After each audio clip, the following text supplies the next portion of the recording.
Hey guys, thanks for joining us for today's discussion on another emanation of the Tree of Life. This is another Sephiroth. A modern interpretation places it with Saturn. It is classically defined as Binah, understanding. It represents politics and government in our modern model, what has been interpreted to be relevant for culture and civilization today. So I just kind of wanted to go over all of the pertinent facts, get you guys associated with what it means to embody this sphere, what it means to realize its ideal, and therefore to really understand what it's about, right? This is one of the top spheres. This comes right after, once again, Chokmah, or wisdom, otherwise known as Uranus, innovation and evolution. And then, of course, as you know, Uranus comes from the very top, the crown, and that would be Neptune with religion and spirituality, speaking to the power of a one true faith, right? So in we go. Introduction. Like we said before, during our introduction class, we can think of this sphere as the most coherent political system and governance style for the age. Properly, it's called a democratic monarchy. One long-term monarch essentially makes up a democratic monarchy, but be aware it's individual and collective. Everyone here is kind of treated like a king or a queen, a sovereign, and they're of their own dominion. And then, of course, collectively pooled through different industries or departments or realms, even, like within the nation state, for example. These monarchs are checked by a panel of experts in each industry of culture and civilization. Those experts are checked by a Congress of Representatives and Senators, which are in turn all immediately checked by the people through direct democracy and the adage of generalized artificial intelligence. Of course, that last part doesn't come into play until later when we have developed that technology. For now, we just kind of rely on Congress and a Congress of Representatives and Senators. We don't necessarily have a properly educated public yet for direct democracy to work. Remember that you require, well, more than half of us to be properly educated. And I think at the moment there's only 38% of us with like higher education degrees, like BAs, secondary degrees. So you would want to be informed to make your decisions regarding your nation state, the way that your both your community and your country is developing and how our relationships are working out around nearby, but also again internationally. Um, that we'll get to that stage eventually. There's no doubt in my mind that we place education on a higher pedestal maybe than other aspects of our society, especially those people who are actually governing the systems and in charge. So that'll happen inevitably, right? So in this model, we nest ourselves within a unique position in objective transcendental reality and aim for the attainment of complete mastery, right?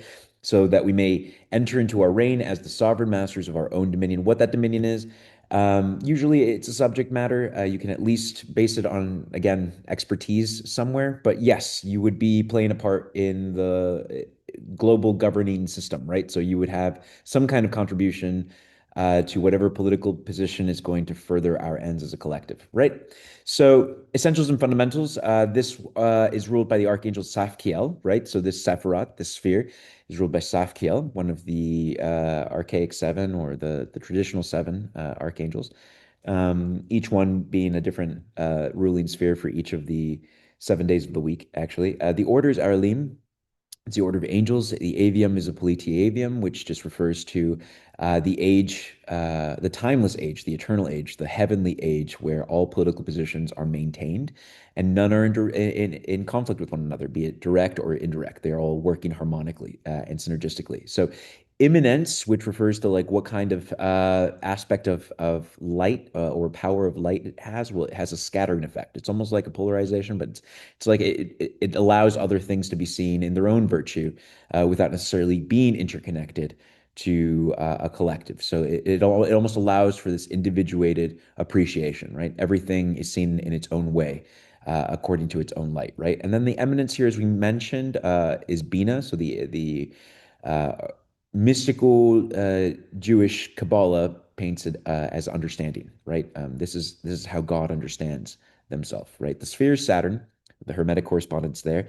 Phase or the numerological correspondence is eight, often associated with infinity or eternity. The eon relevant in the north is Capricorn, in the south it's Cancer. The eon, in terms of measurement of the heavenly bodies, according to the Chinese zodiac, is the sheep or the goat. The sheep, maybe if you're looking at people who are abiding by the order of a governing or ruling authority, and the goat maybe by those who are taking the matters into their own hands and not necessarily subject to what the collective rules, but more to what the individual rules. Aurum, or the color, is obsidian black. We look at Saturn as something that always comes back down to that elegance, that refinement, rarefication.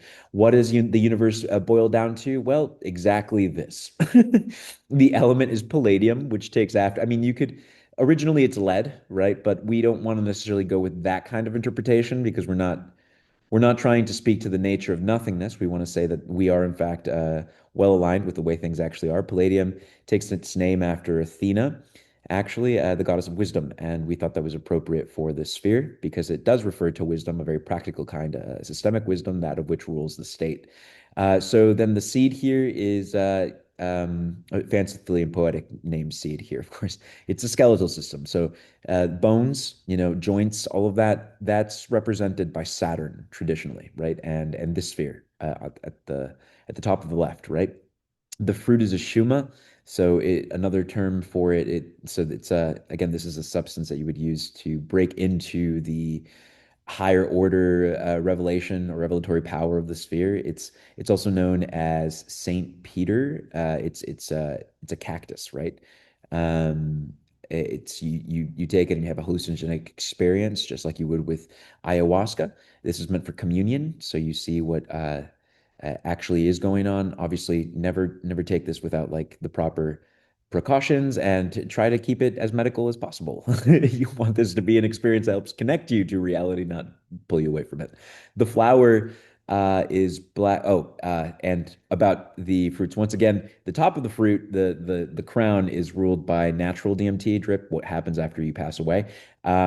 We don't encourage you to take any substances. It's just like if shamans did, they would be taking something like this to get themselves in tune with the energy of the sphere, right? So the flower is a black velvet petunia. It's invented. There is no such thing as a black flower that's originally grown or naturally grown, but we can invent it, and I think that's pretty interesting, right? It's just a color representation at that point. Tree, coast redwood. Why did we choose the coast redwood? Because we think Usonia or the United States of America actually best represents a sphere in the modern world. The animal we thought that best represents this sphere is the great horned owl, keeper of mysteries and secrets, psychopomp, and they who maybe instruct the common sensibility of the wood, of the forest, and of nature. The tribe is Benjamin. The apostle is Matthew. The virtue here is authority. The vices in uh, excess is tyranny. When obviously you have too much authority and it's unchecked. When it's too little, it's anarchy. So that's deficiency. And your stone is black onyx, coming back to the black, to the solid, to the stable, um, and the fertile. Right. So the cultural association, right? So Saturn is at the top of the left pillar on the mystical Kabbalah. They take up the place of Binah, understanding, and the sphere most classically associated with the nature of time or temporality and transience. They are especially related to physical transients, where you physically pass on in granular, crystallized, composite, solid forms.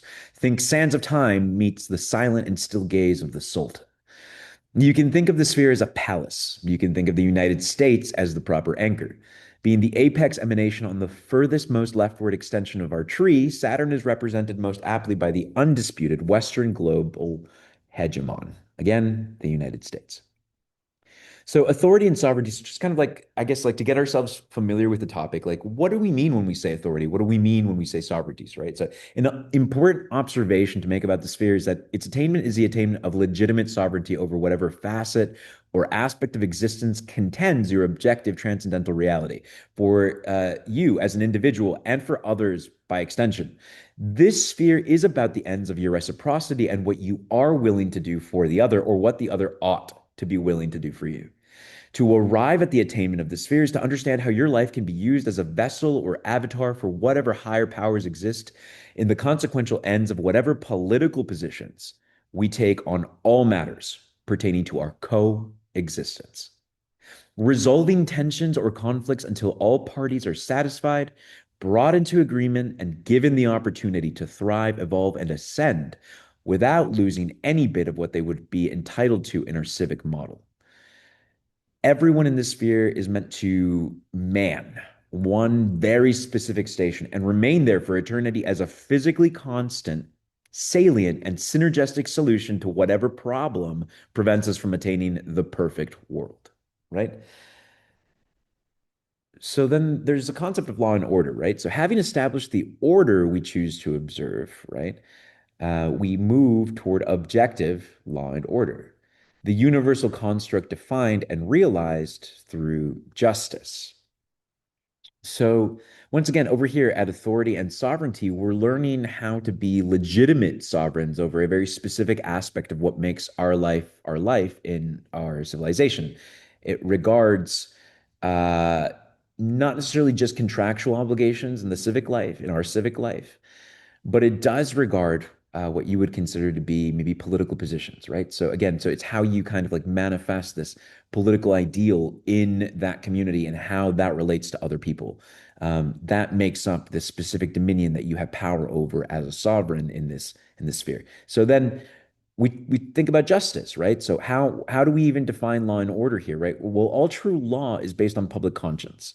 It's the way reality bends for right or wrong. It's how it depends on what facts we believe morality actually contends, right? So some aspects of morality we'll find to be relative, making many laws a matter of generational trends or trend. Other aspects of morality we'll find to be absolute, making many laws a matter of human nature or universal convergence. The truest form of justice, in our most classical understanding of the term, is the right relation or station of every member in our kingdom or nation state. The finest form or healthiest rendition of our culture and civilization is postulated as a functional model of the supreme cosmopolitan soul. Basically, city life, like a kind of city or citadel where everyone has a rhyme and reason. So, justice here, as the Republic defines it, is seen as people fulfilling their role within that citadel or within that city, specifically not doing the role someone else has been assigned. That's literally all you have to do, right? So, like, everyone has their own station, you man your station, and you don't get involved in other people's business or affairs. That's what justice is in this kind of situation, right? So, political freedom, right? So to be truly free in any political system, we must be able to refer ourselves back to the truth with as much constancy as we can muster whenever we stray as a people in the pursuit of communion or connection. And the truth must be something that sets you free. It cannot continue to bind you to your darkness, to your error. For this, John Stuart Mill, a famous philosopher, recommends we indulge in freedom of speech, or at least the freedom you take upon yourself to express whatever political position may aptly capture the true nature of your experience. He argues that certain truths are incontrovertible and will outlast others. He explains that from time to time we lose access to these truths. They may get buried by whatever corrupt ruling power commands a system or our comms and access to information. Events will transpire again and again that bring us to an understanding that some things are always right and some things are always wrong. The truth is preserved through our endless curiosity and interest or skill in resolving whatever tensions may come up between ourselves and others. If we can't base our decisions as a collective on the truth, then we have no political freedom because we will constantly be impeded from obtaining any agreement with others the moment any exchange becomes automatic or a voice from our community becomes censored for the sake of efficiency or effectiveness. Institutional liberty is another matter, right? So liberty has often been defined as the physical freedom to enact your will. You'll notice that you can only move so far as your physical realm limits you, and that if you're acting from a purely theoretical space, all possibilities remain possible without ever materializing. Now, Saturn is really, really big on limits. It's about knowing like where you start and where you end. What can you do? What are your actual capacities? What is your function? And what contributions can you make? What contributions can you not make? What are the expectations that are placed therefore on you, and what expectations do you therefore believe should be placed on others, right? How are they supposed to meet you? What are they supposed to do for you, right? So institutional liberty is granted through the social contract, right, where people are able to extend their influence in every realm of our culture and civilization through exchange and collaboration. We trade tokens of our capacities, word for deed, or deed for word, for example, to fulfill whatever aim was on our heart the moment we launched ourselves off into the day at the morn, the very beginning at the dawn. As far as a free world is concerned, the ultimate determinizing factor is your ability to communicate all the possible points of view one may take. Rhetoric and its canons, logos, ethos, and pathos become the baseline for our movement around our community. Education becomes the key to attaining absolute freedom. But really, the main point that we want to say here is look, there are all of these different political positions that you can take about literally everything in life, right? The idea is to become partial, to definitely take up some, but mediate in the sense that you don't necessarily put them above anyone else's because everyone has their own, point of connection to their own absolute, and we can't really make claims as to how they come to their conclusions, but we can make claims as to how we come to ours, right? And therefore, like communication and explaining your point of view, and maybe even finding a way to persuade the other person that there is a place where you both meet, because there usually is. Actually, there always is fundamental to what we would consider to be liberty. Because if you can, in fact, make that connection, if you can link yourself to another person's, we'll say, authorship or even like clarity, right? You are able to resonate some kind of harmony that otherwise would not be possible and is beyond the physical realm. This is something that goes on forever because it amounts to essentially what we can conceive of as a community and also as an individual. All right, so modern politics. So there are three major governance types, and this is kind of defined by one of our philosophers of modern political philosophy, right? So he's Thomas Hobbes, right? So Thomas talks to us about three, and he really sums it up really pretty well, actually, right? So you've got the monarchy, which is based on a single principle or governing power, through which all deliberations or decisions upon how the system is run is done through the monarch. You have an aristocracy, which is based on resources and economics, especially if it's oligarchical. Or it could also be based on guarded knowledge and expertise over every industry in the nation state. Something actually akin to what's going on in the deep state, right? Like everyone has like some kind of specialized knowledge in whatever they're furthering or however it is that they contribute to our dream here, both in the United States of America, but also in the world and all around. Then there's a democracy, right? So democracies are based on collective agreement, right? So we move into a democracy when the people contribute to the nature or manner by which their system develops. There are different types of democracies. There are different degrees. For example, here in the United States of America, aren't a proper direct democracy. We're a republic.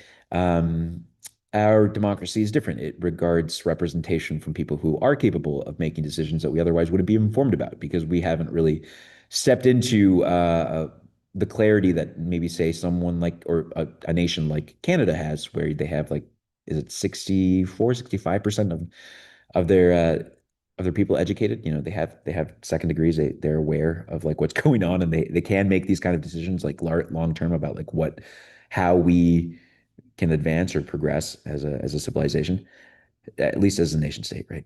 So okay, so the monarch, right? So let's break these down, right? So the monarch, in the ideal system, you still have all matters run through a very specific source or representative power that has the capacity and know-how to speak for the people of their kingdom, or in our modern world, nation state. This central entity, which in the future may actually take the place of a generalized artificial intelligence, is the presiding power over all the aspects and facets of their culture and civilization. They reign over whatever is allotted to them by their heritage, be it genealogical or conventional.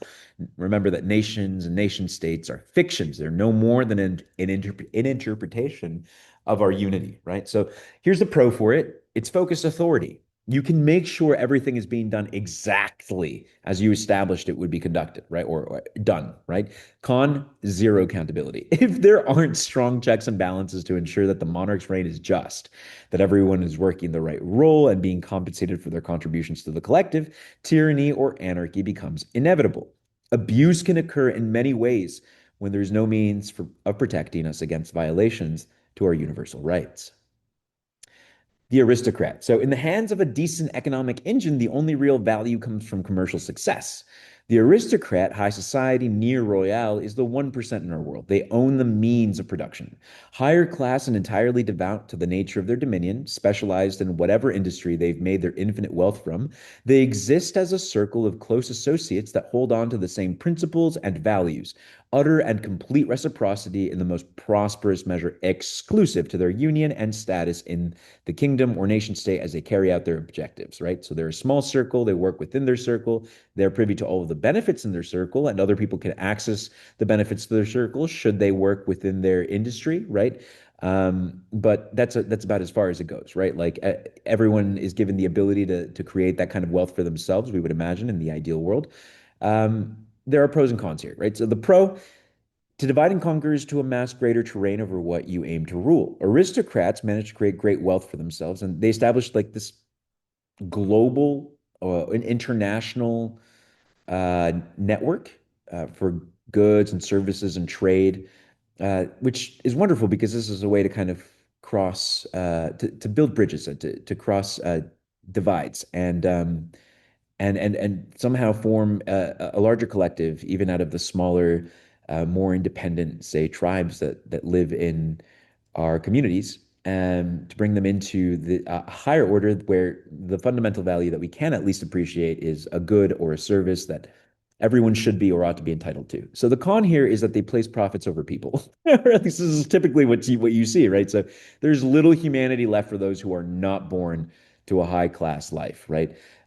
Corporations are designed to work for corporations. They're not designed to work for the people that they are catering to, which is a shame. It's based off of the interests of the people who buy into the corporation. The board is basically the executive board is the one. They're the ones who determine what goes on and what doesn't. And then of course they're the way the economic system is run there, the liabilities and the people that are in charge of maybe making changes, having to respond to the people who are financing the operations, make it so that the system isn't necessarily humane, right? It's very mechanistic. It's a machine. It's a financial machine. It's a boom. I mean, you can make a lot of money with it, but you won't find justice the same way you will find it with a monarch. And in a lot of cases, you won't find that with a monarch either. So, hey, we turn to the last one here. The third form is the Democrat, right? So the great experiment of the future, born from Athens in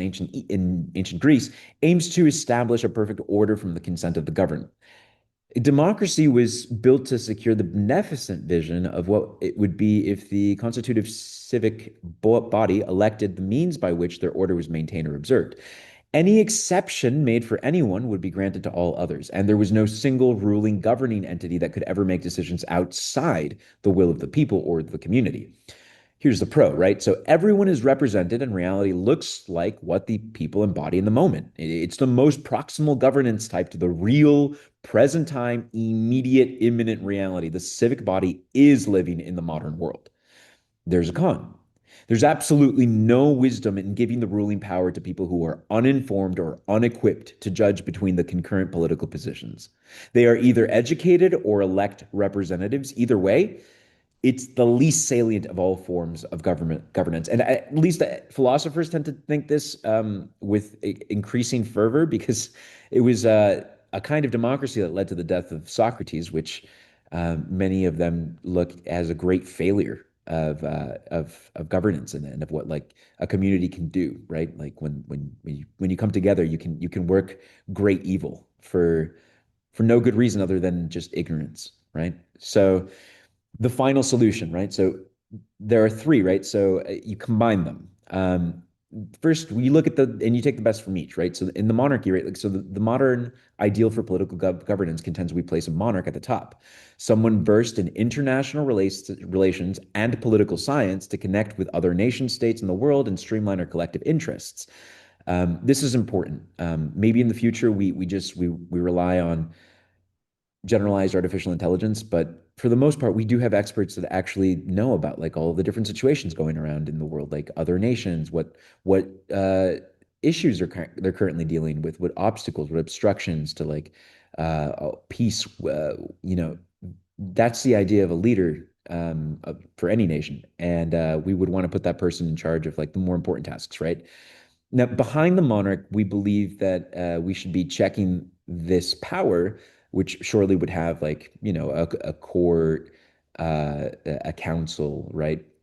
We check it with leaders that are elected by the people, each industry. So industry leaders actually, right? So each industry being a direct extension of our government or governance model, like across all different sectors, like food and agriculture, drugs and administration. I mean, all of these things, right? So and ensure that whatever direction we head in as a people is the most prosperous for what we may be able to achieve or accomplish together. So the final aspect here is democracy. So we take up the task of informing our communities well and establishing a form of direct democracy that determines how our local communities develop, innovate, evolve, or unfold. The Internet of Things, just the internet, the World Wide Web, in the information age, gives us like the best solution for like how to catch people up, right? We can provide everything we need on a cyber platform in a cyberspace to guide a person who is completely uninformed about the way their community is working toward like what uh, they should be siding with in their own particular like life, right? Without like taking money out of it, like right, like it's we're not talking about like um, candidates, like funding candidates. We're just talking about transparency and communicating information, right? Like this leads to that, and we're thinking about doing this, and these are going to be the consequences. Just very practical things that our community can do on a local level and advance local goals, right? Because we think that the best and the strongest systems always defer to the local initiatives as the final measure of whatever it is that they're able to do. It's the limit, as to what they can do. Whatever we do collectively depends on what we can actually do locally, right?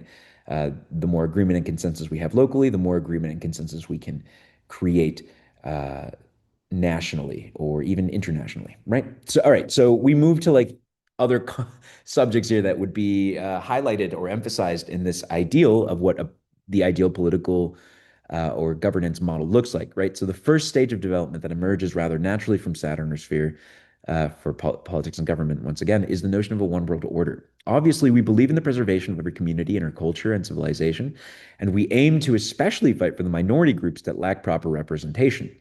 While this is an absolute, we also aim to amass collective wealth and absolute freedom or authority, sovereignty and dominion over all aspects or facets our life seems to offer us. So like we aim to pay those who make big bucks more money to keep making everyone else big bucks. It's like a really weird, I know that Republicans get it. Like this is like something that they say that is actually sensible, right? Like you want money to keep flowing. Well, if you got a company that's doing things the right way, you keep paying them the money and you keep making sure that they're employing people and that people are getting the idea of like how this works, right? Like we aim to band together and form power coalitions based on the cultural wealth our differences grant us within the bigger picture. Remember that everyone works from a different point of view, a different leveraging capacity, and corporations work internationally a lot of the time. So goals might be obscured if you're looking at it from a smaller point of view. But every major power seeing their heritage fulfilled across the world as a naturally flowing spring or river that rushes into the ocean. It's always known. It's basically the end of what you would want to do with a one world order, with what you would want to do with other nations and literally every other community around, right? So the world is meant for experience, it's meant for expression. Whatever order we devise as a collective must reflect our earnest effort in the formation of a perfect union between all that we've ever been. We have to honor what we've lived and all that will ever be embodied in the very environment and ecology that surrounds us, right? So then there's like the notion of a galactic federation, right? Okay, what if there's life outside of us?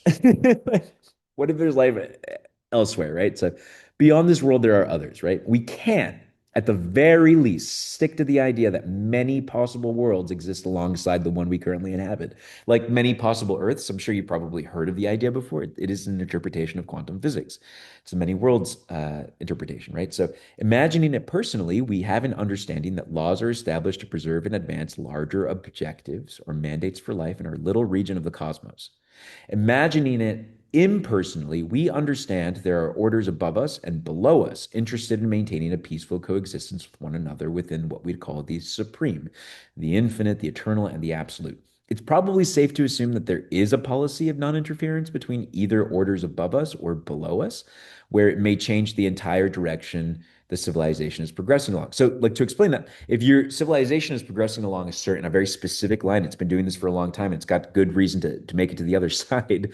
there's a very strict policy of non-interference for orders that are above you or below you. They want to make sure that you get there because you're going there, you're getting there, and it was not just your will; it was the will of your people. And we kind of we it's not necessarily like give into that, right? But like give it its weight, its credibility. We think it's gold, right? And we say, look, have your way. This is what life is about. This is what the universe is about, and you should be allowed to attain whatever you want to attain, or realize whatever you want to realize, and of course, transcend it. Transcend. So we may also assume that direct intervention will occur the moment the scales of justice tip ever so slightly over toward the darkness and the divide we were meant to bridge, right? So immediately, like the moment that happens, we know there are entities that come in to resolve. You just think of international peacekeeping operations, NATO, think of every government in their own way, every nation trying to maintain peace, trying to maintain harmony. You can think of corruption as much as you want, but at the end of the day, there are many more blazing luminaries of dazzling and awesome fire than there are molecules of ice in the universe. So then you move on to universal alliances, right? So like what does it mean? Like what's this thing we're actually calling existence, right? So like beyond what may exist in other galaxies is what exists directly within you. Like that which is imminent.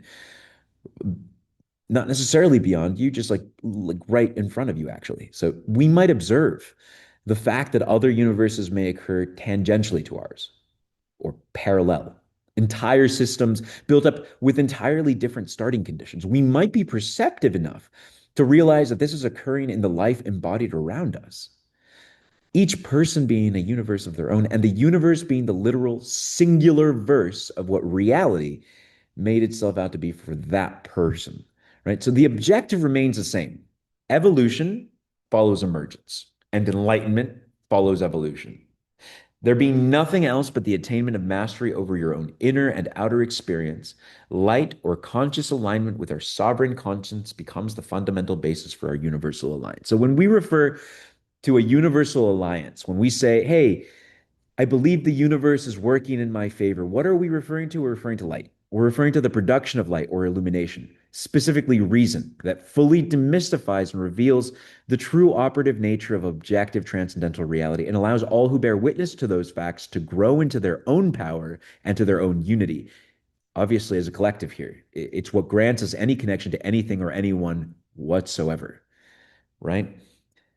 Finally, there's the notion of a multiversal collective, right? So you have like these different categories of like collectivity, right? You have a world, you have a galaxy, you have a universe, you have a multiverse. I mean, you can station whatever sociological magnitude you'd like into the idea, but the idea doesn't change, right? It's if you have law and order, it's occurring at all of these scales and at different degrees, you're going to still be seeing the same kind of thread pull itself through, right? So beyond our universe is what we're working on for all of time, right? So past, present, and future in this life and all others. There are twists to every story. Each time our lives connect to the lives of others, our universe branches out to those mutually defined boundaries, losing just a little of the agency that guided it to that connection in the first place. We continue to do this until we embody universal trust in every exchange, allowing us to leave the power of life in the hands of whatever furthers our continuity as a collective, once again, as a collective. At this stage, we seek to develop our own realm and every other proximal realm. We come back together as one, as a collective, and see our contributions flow out to the further realms, informing others of their station in our own reality, and inevitably living out what can only be considered a multiversal epic. And it works both ways, right? Like we don't just see into how we fit into their story, we see how they fit into our story, right? And this is what kind of informs like the twists, right? Like every time you meet someone, everything changes, right? Like your entire universe just it branches out somewhere else that it wouldn't have otherwise connected to or entered into. And it there's a lot of beauty to be appreciated there. There's a lot to be appreciated there, and it's not just beauty actually, but it is interesting, right? Because it informs very much this notion of a multiversal epic, right? Like this narrative that's just being written out and changed, but not necessarily changed in the sense that like it's reiterating something that's already been laid out. It's always making new ways for itself, right? So once we manage to fold all possibilities into each other, which we imagine happens at the end of our life, we may substantiate the actuality that becomes objective transcendental reality, the reality that contains all other realities in its perfect hierarchical form. That we assume to be the end of this sphere of Binah, of understanding, of politics and government, of Saturn, right? So thank you so much for listening to our lecture here on the Tree of Life, the mystical Kabbalah. We are so happy you have been taking a part of our 13-week course here. That is all we have to offer you today. Stick around. Next week, we will be talking about the uh, fourth sphere, which isn't really an actual emanation or a sphere. It's actually a void. It's called Da'at, and we represent it with Pluto, with mystery, and with revelation. Very exciting, very interesting. Kind of informs like this top cap, maybe like the top four spheres that that reveal whatever is going on in the further extents of our reality, right? Like at the top, at the very end of our trek up the Himalayan mountains. So, all right. Well, thank you so much for joining us once again, and take care. Peace and love, blessings, and all that good stuff. Take care. Bye.